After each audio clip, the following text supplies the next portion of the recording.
Day. It's very fitting that we have a time in our national calendar where we consider the fact that there are people who were willing to serve and to pay the ultimate price for us, to protect us, to give that which is most precious, their very lives, so that we could live lives of peace and fulfillment. So, we are glad to offer our thanks this morning. I am glad to offer my thanks. I've had members of my family who served in the military. We don't have anyone that I know of who gave their life in the line of duty, but I've got uncles who served in World War II. My brother was in the Air Force. My brother-in-law was in the Army. My father-in-law was in the Army. And I'm very proud of all of them and thankful to them.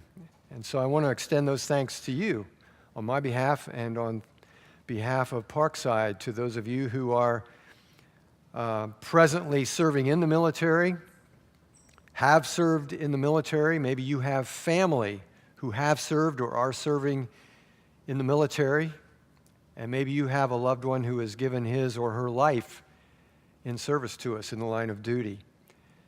I tend to expand this in my mind, maybe others do too, beyond even the military, to first responders, those who run in when the others run out. And so very grateful to those who serve as police officers, firemen, firefighters, paramedics, EMTs, and so on.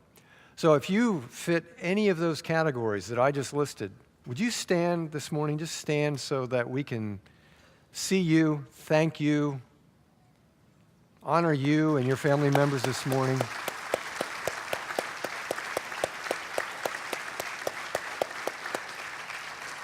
Yeah. God bless all of you. I got on a website as I was thinking about Memorial Day this week, and there's a listing of all those who have won the Medal of Honor over the years. And I landed on a man by the name of Jason Dunham, Marine Corporal Jason Dunham. On April the 14th in 2004, he was serving with his squad in Iraq, and they discovered a convoy of vehicles that was making their way out of a village, and it was suspected that they had weapons. They stopped this line of vehicles, and they were searching them, and an insurgent jumped out of one of the cars and attacked Corporal Dunham. And so they were wrestling hand to hand when he saw that the insurgent dropped a live grenade on the ground. I suppose he turned and ran at that point. And so immediately, without thinking, Corporal Dunham took his helmet, put it over the live grenade, threw his body over top of the helmet, sustained the impact, and lost his life, and saved two fellow Marines in the process. And he was awarded the Medal of Honor, rightfully so. That's kind of weird. That's not normal behavior. Or at least, let's not call it weird. Let's call it noble. Let's call it brave. Let's call it incredible. But the normal human instinct is to run or to save yourself. But his first instinct was to throw his life in the line of fire and save his fellow soldiers. That's different than what could be considered normal.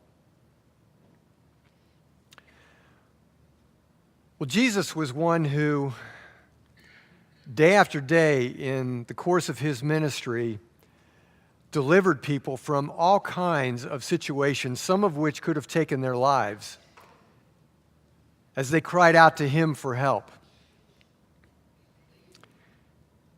In Mark chapter 4, it's recorded by Mark, who we think was, who recorded the things that the Apostle Peter remembered about the time that he spent with Jesus. We think that Mark might have been his secretary in writing these things down.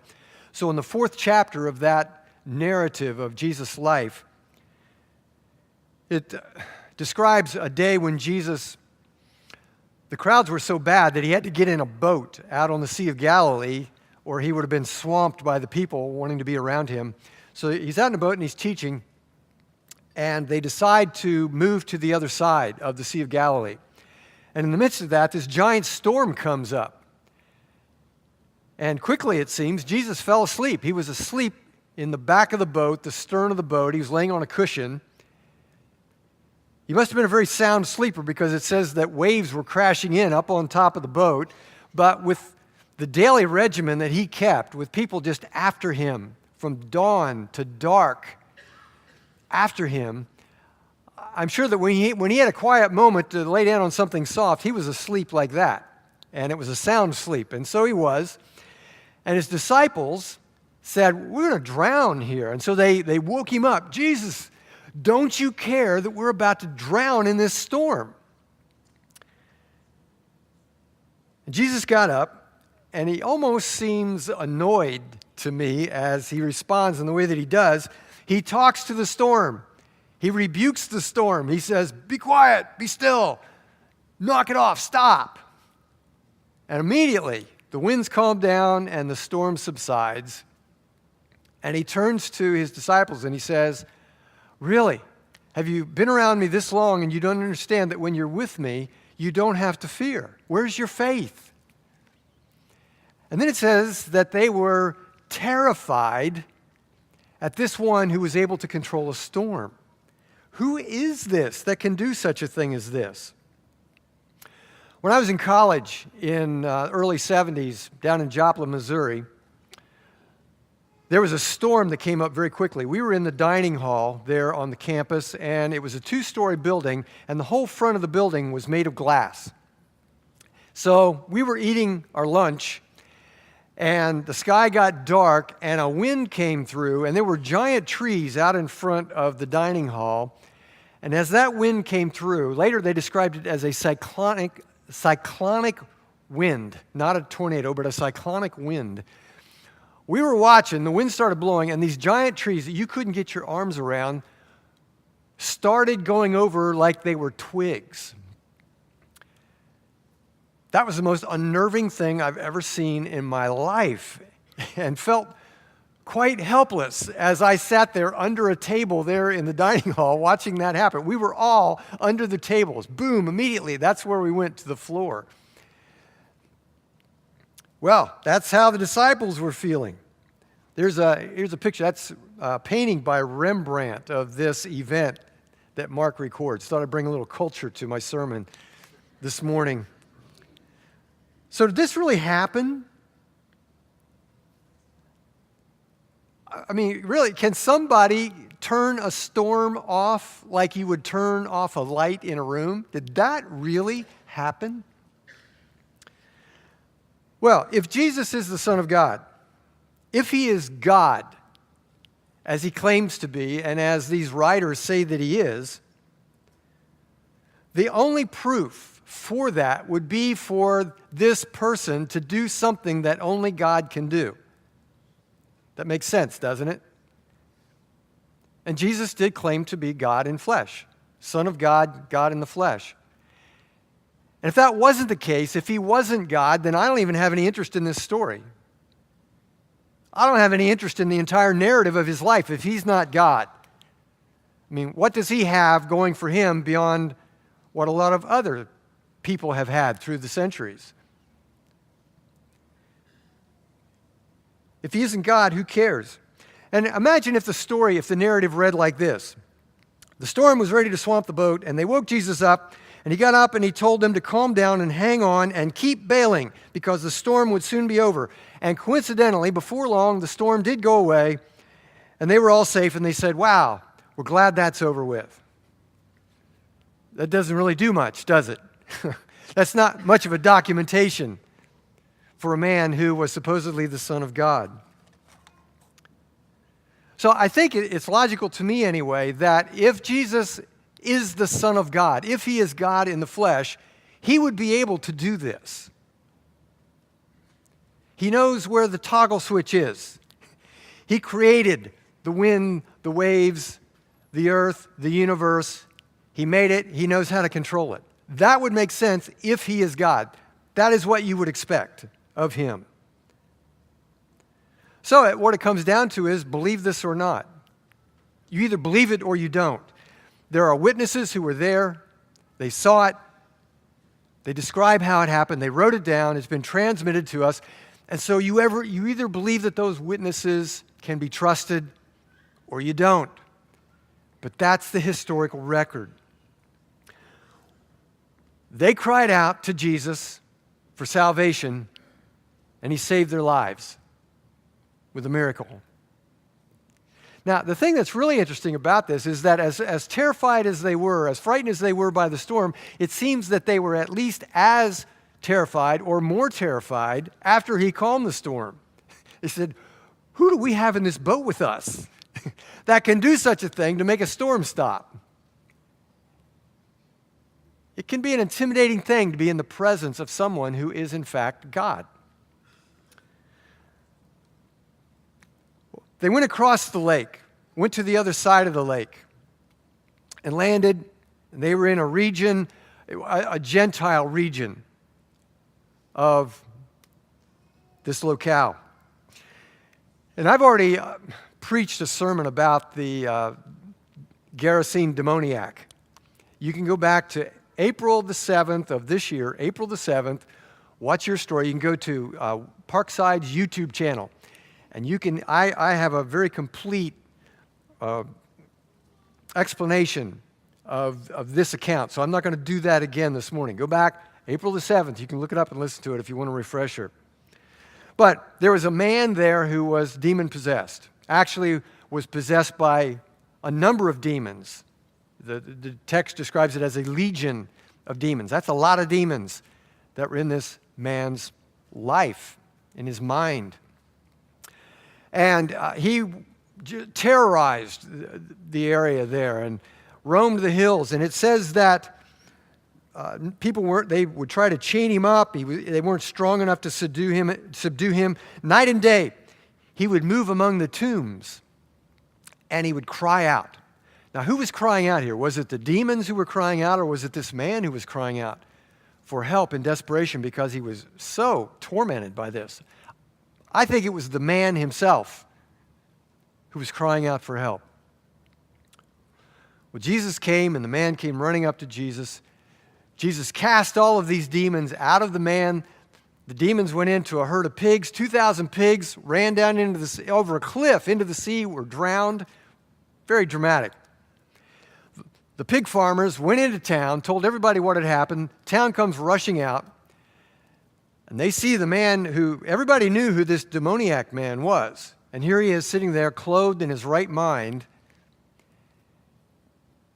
And their reaction was to ask Jesus to leave. Something about that, again, so interesting that as scary and spooky as this demoniac had to have been, this demon-possessed man, they were more frightened by the one who cast the demon out, and they asked him to leave. Please go away. But the other reaction was the man who had been relieved of this wanted to follow Jesus. Two very different reactions. Demon possession can happen. We see the narratives that describe it. I've heard that it happens today. I've never seen it. But I have friends who have been in places, very reasonable people that I believe, who say, I've seen it. I don't talk about it much because people don't believe me when I talk about it. But I've seen it, I've heard it. So it can happen. But whether a person is possessed by a demon or not, there are things that come into our lives, things that we invite into our lives that can lock us up and oppress us every bit as much as a demon can. Sinful bondage, unholy thoughts, addictive behaviors. Those things don't mean you're demon-possessed, but certainly Satan uses those to an advantage to hurt you, to hurt the people around you, with all kinds of collateral damage, and to keep you separated from God and distant from Him. And so what do you do when sin, bondage to sin, is creating that kind of havoc in your life? The smart thing to do is to do what this demoniac man did, is cry out to Jesus, say, "Dear Jesus, please help me, release me, deliver me, get me out of this situation that I've created for myself." You know, there is strong evidence that Christ-centered, faith-based rehab programs, whether somebody is struggling with some kind of a chemical addiction or a sexual addiction, pornography, or some kind of addictive sexual behavior, gambling, you know, the typical 12-step programs where people go to seek release from that, there's evidence that shows that a faith-based, Christ-centered approach to that has a much greater success rate than others without him. And that's debated back and forth. You get on the internet and it's debated back and forth whether that's the case or not. But I have talked to people who have been in Alcoholics Anonymous and who say, when you take that force, whatever that force is that's promoted that you're supposed to rely on, and when you give that force a name and it's Jesus, and you make him that one that you rely on as your spiritual intercessor, it makes a difference when it's Jesus. That's what I've been told, and I believe it. And there are other things that can control and master us, strongholds in our lives, if you want to call it that. Not just the ones that get a lot of publicity, but we can be controlled by food, by money, by work, by our personal appearance that we're so concerned about, on and on. Things that control and master us rather than behaviors in our life and thought patterns in our lives that are controlled by God, by his Holy Spirit within us, controlled to the benefit of God and to the benefit of everybody around us that we love. And so if Jesus is real, and he is, when we're in those situations where life is messed up because there's something that I can't be released from, the first and best step to take is cry out to Jesus. Find other people who know Jesus. And whatever resources that come along with Jesus, step into those, because he is the one who makes the difference and can release us, begin to release us from those things and literally save our lives. So far, there are two reactions to Jesus here. There's a frightening storm, and there's one who calms the storm, and the people who see that happen are more frightened of the one who calmed the storm than they are of the storm. There's a man who's possessed by demons. Terrifying to be around this man. But the ones who witness what Jesus does to release him from that, they are more frightened by the one who did the releasing than by the one who had the demon. Isn't that interesting? But it's not so out of the ordinary, because that's what happens even yet today. People who struggle with belief in Jesus, or who struggle with following Jesus, oftentimes it's not a matter of whether or not they believe in Jesus as the Son of God, God in flesh. That's not the issue. The issue is that they are very frightened by the implications of, if I'm all in, in their heart they know this is true. If I'm all in with him, I am frightened about what's going to happen in my life. Because there's implications. When Jesus comes into your life, if he hasn't been there before, everything will change. Everything. He turns life upside down. If we are all in, if we really mean business in our submission and commitment to him, everything changes. Our values, our priorities. There are things that possibly can be sacrificed. There are people around the world who have to ponder, I could well lose my life if I decide to follow Jesus. Yeah, there are people who have to wrestle with that. Am I willing to do that? That can be a frightening thought. But we don't face that. Normally we don't face that. But values will change, priorities will change, behaviors will change, thought patterns will change. There's implications for the life around us. Friendships could change. People could throw us overboard because suddenly we become very weird. Yeah, people who follow Jesus are weird. They're not normal in the way they approach life. the way we spend our money, the way we treat people. On and on it goes. Jesus will turn your life upside down and inside out. He changes everything. I've been following him all my life. A long time, it seems to me. And yes, there are those implications, and it's all so very, very good. Some of it gets scary sometimes, but it is so very, very good. Jesus delivers from disease. They went back across the Sea of Galilee in the boat, and there was a crowd that was around him, and there was a woman there, and she had a hemorrhage, an internal hemorrhage, maybe some kind of a feminine problem. For 12 years, she had this internal bleeding. So she came up behind Jesus. She had heard that he was there. She'd spent a lot of money on doctors. Nobody was able to help her. She was suffering terribly physically. She said, if I could just get up behind him and touch his cloak, I'll be healed. And sure enough, she did that. And she was healed. She instantly had the sensation within her that she had been healed. Well, Jesus noticed that. He realized that. And he turned around and he said, who touched me? Who touched my clothes? And his disciples said, well, who didn't touch your clothes? Could have been anybody. You look at the crowd that's around us, everybody wanting to get close to you. And he said, no, I felt power released from me. Somebody with a great deal of faith just touched me.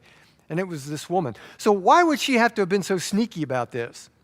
Because in her condition and in the Jewish environment, people living according to the law of Moses, her condition would have rendered her unclean, ceremonially contaminated so that nobody could have contact with her. They couldn't touch her, couldn't be around her. She couldn't worship at the temple because of that. Unclean, untouched, stigmatized, left in isolation for 12 years. So she presumed with a great deal of courage to go up and touch this man. And she was healed. And so she came to him. When he looked around, I think he knew who it was. Trembling in fear, she thought she was going to be rebuked by this rabbi. And he said, daughter, your faith has healed you. Your faith has released you. Go in peace and be freed from your suffering. When we have physical ailments, sickness, and injury, coming to Jesus and praying in faith and crying out to him can bring about some amazing results and circumstances. And so we pray because we're commanded to do that when we're suffering physically. Pray and ask for healing and ask for restoration in the name of Jesus. Yes, do that. And things happen. Ask for the moon. And sometimes you get the moon and the sun and the stars thrown in for good measure. But here's the caution. And I'm going to go to Realville here, all right? Some of this comes just from my personal experience of following Jesus for a long time, but in what I'm about to say, I'm also biblically sound and accurate in this. Sometimes we take this to the extent that we believe that if we believe strong enough, if our faith is strong enough, and if we say a prayer according to the exact formula that it has to be said, that God must respond. God must give us that which we're asking for. He must. He's obligated. And that is not so. God doesn't have to do anything in response to what we ask, especially not at our insistence. And all you have to do is compare that to the situation that we face as parents. There are times when our kids come to us and they desperately want something. Mom, Dad, I need, your 10-year-old child comes to you, I need an iPhone X. I'm desperate, please. And they come and they come and they come. And we know that is not what they need. And we know that is not what is best. And that's how God regards us as we come to him with our needs and our requests. He knows what is best for us. And it isn't always what we're asking for, and sometimes even in regards to physical healing. And we know that's true.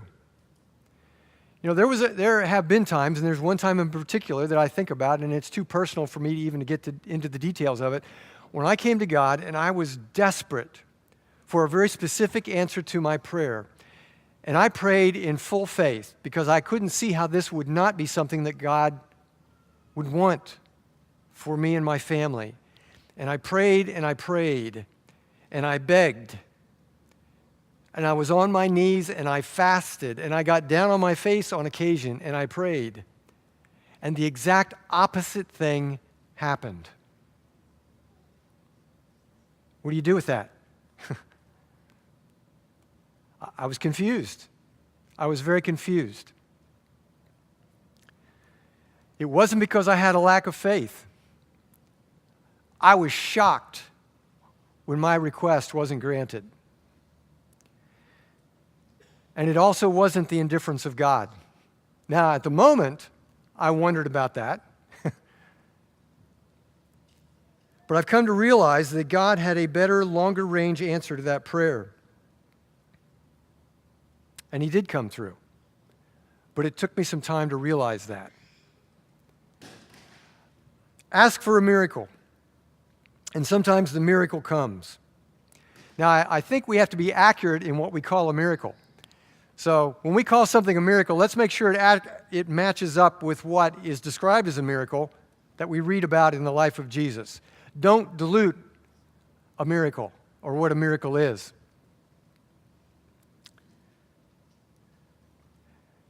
And realize, too, that when you come and ask me as your friend, as your minister, when you ask me to pray for you in a time of sickness, I will do that. I will pray believing. I will pray in the name of Jesus for an answer to that prayer. I will pray for you to be healed. Even miraculously, regardless of what the doctors say, I will pray for that. Until it does or doesn't happen, that's what I will pray for as you ask me to do that. Our elders will pray for you in a time of sickness. It tells us in the Scriptures that when we are sick, to call the elders of the church. They will anoint you with oil and pray over you. And healing can take place because of that. There's power in that. And we will do that for you, fully believing that God can restore you to health. But we also need to be alert to the not as miraculous answers that often come in times of desperate need. Answers that are better than the miracle. Better than the miracle. In that situation that I described to you in my life, what He answered with was better than the miracle I was asking for. So much better. He knew exactly what He was doing. Even Paul, who could have called for healing any more effectively than the Apostle Paul, who healed people all over the place? And yet, when he was sick and suffering and he prayed that God would heal him of his disease, he writes it down in a letter. He says, no, God said no. He says, I was hammering away, God, please. And God said no. This is a situation where my power is going to be made evident in your weakness. Sorry, you need to stay sick because there's a bigger picture here, something more important than your health that's at stake. And we need to understand that and realize that as well. Sometimes God says, I will heal. And sometimes God says, you need to deal with it, and I will help you deal with it and teach you things far greater than what you would learn through a healing. So I will always pray when I'm praying for healing that people will learn the reality of God and draw closer to God, whatever the outcome, when physical health is at stake. And then there's deliverance from death. Jesus was on the other side of the lake, and a synagogue official named Jairus came to him, and he said, my daughter is dying, and if you don't come and help, she will die. And so Jesus went with the man, started toward his home. Someone came and said, you're too late, she's already dead. Jesus continued on to the house. There were a lot of people gathered there, and they were crying, big commotion. And Jesus walked into the house. He said, what's the commotion all about? He said, the little girl's only asleep. And they laughed at him. And so he told him to get out of the house. If you laugh at the Son of God, you get thrown out of the house. So he cleared the room. And he took Peter, James, and John, three of his followers, and he took the mom and the dad into the room where the little girl was. And this is one of those places in Jesus' life that draws me to him in a very profound way. This is such a tender moment. So he's so gentle, he's so kind, and he takes the little girl's hand and he says, "Little girl, I say to you, arise." And her eyes fluttered, and she got up off the bed and she started walking around. And he said, "Give her something to eat. She needs a peanut butter and jelly sandwich. Somebody get her something to eat."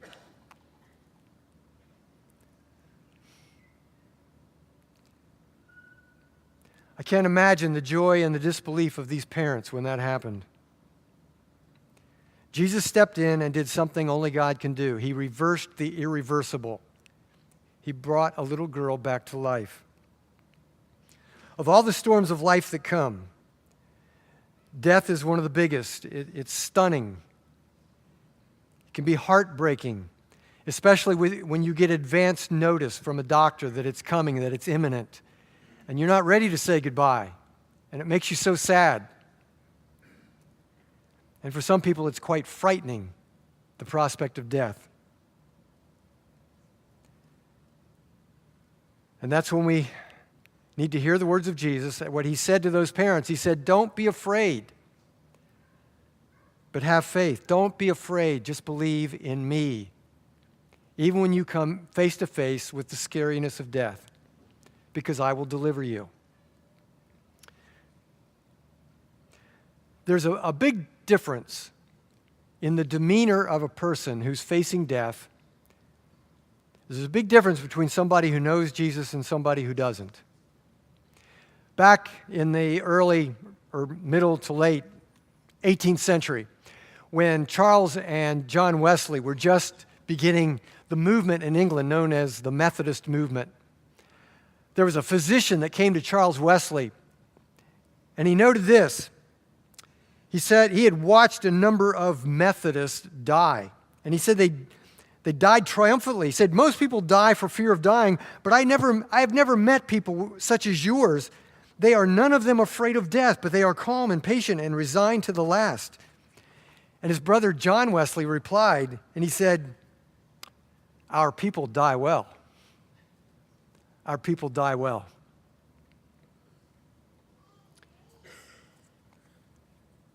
My wife Marilyn's mother, Helen, just got a diagnosis from the doctor that's not good. And we've moved her from Indiana to be here in town with us. And it's not good. And so the doctors have said there is a course of treatment that we could try, and it would be painful, and it might buy you some time, but chances are it won't. It might or it might not. What do you want us to do? And Helen looked him in the eye and she said, "I'm not afraid to die. Just keep me comfortable. I'm not afraid." She's ready. She knows Jesus. She's known him all her life. And death right now looks like a friend to her. And that's the difference that Jesus makes. You know, Jesus didn't raise many people from the dead. In the course of 3 years, we only have a record that he raised 3 people. Well, 4 if you count himself. 4 if you count himself. Only 3 people he brought back to life. But he's going to bring back everybody who trusts in him and cries out to him and knows that he is the one who can deliver them from death. Everybody's going to be raised from the dead. And I don't have a chapter and verse for this. I can't prove this, but I wonder if it's going to be when we die. You know, the scriptures describe that as falling asleep. For believers, they just call it falling asleep. And I wonder if when we as followers of Jesus, when we fall asleep in death, if it isn't Jesus waiting on us, taking our hand and saying, brother, sister, I say to you, arise. And our eyes flutter in that glorified body and we get up and there we are. It was just a pleasant sleep that we woke from in the presence of Jesus. Maybe it'll be like that. Well, that's what Jesus does. You know, storms come flying in from nowhere, don't they? We've had some just recently. It's a nice, bright, sunny day, and all of a sudden you look to the west and, whoa, here it comes, this dark cloud, and a beautiful day is boom, and rain and thunder and lightning and wind, and they come really fast, and that's how they come in life too. Sickness and hurt and pain and loss and sin that we entangle ourselves in, and all the stuff of living in a fallen world. A storm can just happen like that. And there are times when we're in the middle of something like that that's going on in our lives, and we're tempted to cry out to Jesus, and maybe we do, and say, don't you care that we're about to drown in the middle of this storm, that I'm going down if you don't do something? Maybe you have felt that way. And if things are silent and the storm continues to rage, yeah, it can feel that way. But as we look at what Jesus did and consider what he continues to do if we're paying attention, he is the eye of the storm. He's the eye of the hurricane. He's that place of peace and calm that brings us through those times. He says, if I'm with you and you are with me, everything is going to be all right. Don't be afraid. And it takes faith during those times to hang on and to trust and to keep bailing until something better happens, because the storm doesn't always immediately subside. But crying out to Jesus is the first and the best thing that we can do in those situations. And he does what he does in amazing ways to bring us through. Sometimes he reverses the tragic. Sometimes the storm subsides immediately. Sometimes it does. But when it doesn't, he sustains. And eventually, he can bring joy out of the tragic. And he gives hope. And he gives peace in the face of the tragic. Jesus is the deliverer in the storms of life. And when it happens, when we stand back and we look and we say, what do you know? What do you know? He came through. He was there. And he is there. And he wasn't asleep after all. We're going to spend a few moments right now, a few moments with Jesus, thanking him for what he's done for us in stepping between us and certain death. And I don't know if this is an appropriate metaphor or one that you can go with or not, but go back to that Medal of Honor winner, the man who dove on the grenade to save the people around him. You know, all of us have been in that situation. All of mankind is in that situation because there's certain death right there in front of us, all around us. Certain death because the wages of sin is death. There's a penalty that has to be paid because of sin, because of our turning away from God, and the penalty for that is death. And what do we do about that? Well, if that's a live grenade, I could dive on it, but it wouldn't make any difference. My death wouldn't mean anything to you or help you in any way because of your sin, and yours wouldn't help me. I can't do anything about that. But Jesus is the one who came, Son of God, God in flesh, who came and said, I'll dive on it. I will cover you. I will protect you. I will pay the price. I will die so that you can live. I will take the impact of that blow, and he did when he died on the cross for us. And in some way, that death of his magnificent life there on the cross was the one and only perfect sacrifice that saved our lives when we submit ourselves to him, cry out to him for salvation and say, Jesus, save me. save me from certain death. And he did, and he does. Also this morning, if you're going through a storm in your life right now, maybe you need some prayer. And I don't know what your comfort level is with this, but if you're really hurting right now and you need somebody who knows Jesus to pray with you and for you, look at the person next to you and say, here it is. Here's what I'm going through. And would you pray for me? Would you pray with me? So this can be a time of thanking Jesus. This can be a time of taking care of each other this morning, especially if you're in the middle of a storm. So I'm going to pray, and then we're going to spend some time with Jesus in communion.